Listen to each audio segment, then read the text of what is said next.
So throughout Tuesday, we spoke to people at the council, in the mayor's office, we spoke to the director of public health to assess what would be the appropriate and necessary response. And it was decided collectively that it would be necessary to move people from College Green because there were concerns around the public health risk that gathering would bring. We had concerns about how that could grow, that encampment could grow if it went unchecked.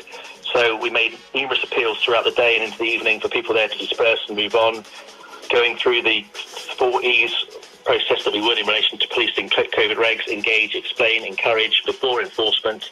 But when we got to later in the evening, a decision was made that we needed to move through and clear that area, which we then did. We had available resource to be able to do that. So people were given numerous warnings. Some in the group did move on, many didn't.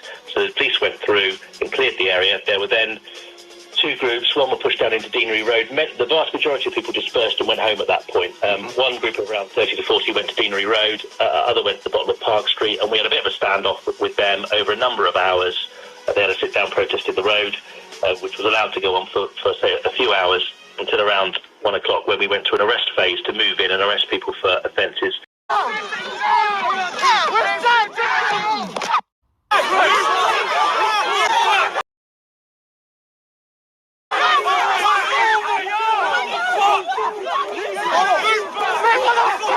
In public order policing, the tactics that are used, the shield strikes that you're referring to, that's an absolutely legitimate and trained tactic that officers are coached on in their public order training. It's approved by the College of Policing, and if they can justify that act as a proportionate response, then they're entitled to do it. I mean, I've been saying throughout the weekend in my interview, and I need to repeat it again, it's for each officer to justify their individual uses of force. That's a matter for them to justify. And if there's any complaints, then that will be investigated, and they need to justify what they've done. But in terms of that tactic, it may look unsightly and shocking to some, but in terms of the realities of public order policing and policing disorder, it's a legitimate tactic that an officer can use if it's necessary to move someone away from an area, to dispel a threat or to keep themselves safe. And again, that might be unpleasant for some.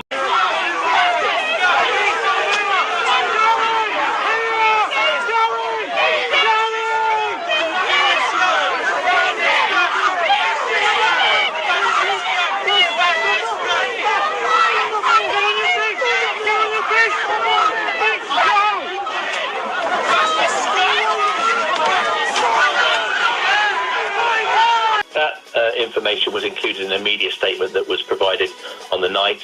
That was proved to be inaccurate, but it was the honestly held belief of the person who put that together. I can absolutely understand the impact that's created for some. I can completely understand the mistrust that has caused for some. But what I'd say in relation to this is that... Well, I spoke to one last night. I believe that he may well have a collapsed or punctured lung, very seriously injured, stamped on, I believe, and another officer with broken bones. Fortunately, all of our people are out of hospital now, I'm very pleased to say, but it was a terrifying scene. I've spoken with the Chief Constable and my colleagues from the local federation.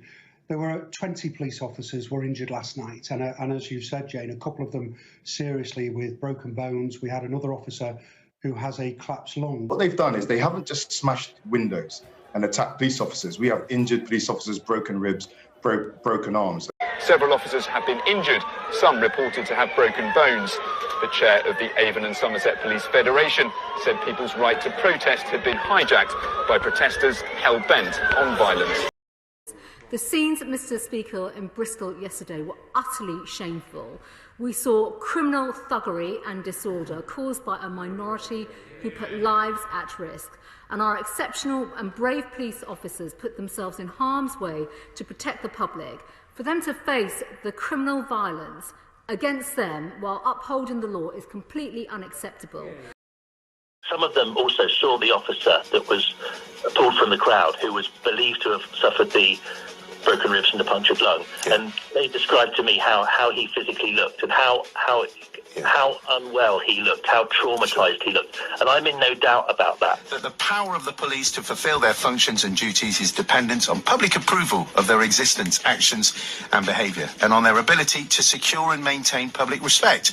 To recognise that to secure and maintain this respect and approval of the public means also the securing of the willing cooperation of the public in the task of securing observance of laws.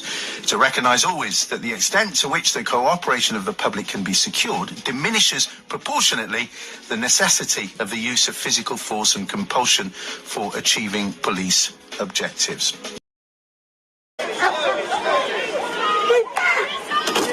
What are you doing? When we're delivering public order policing tactics, we're part of the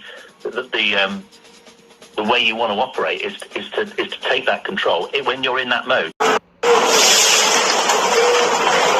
It's important that people don't just prejudge the actions of the police by footage that was put out and aired on broadcast without knowing the full facts.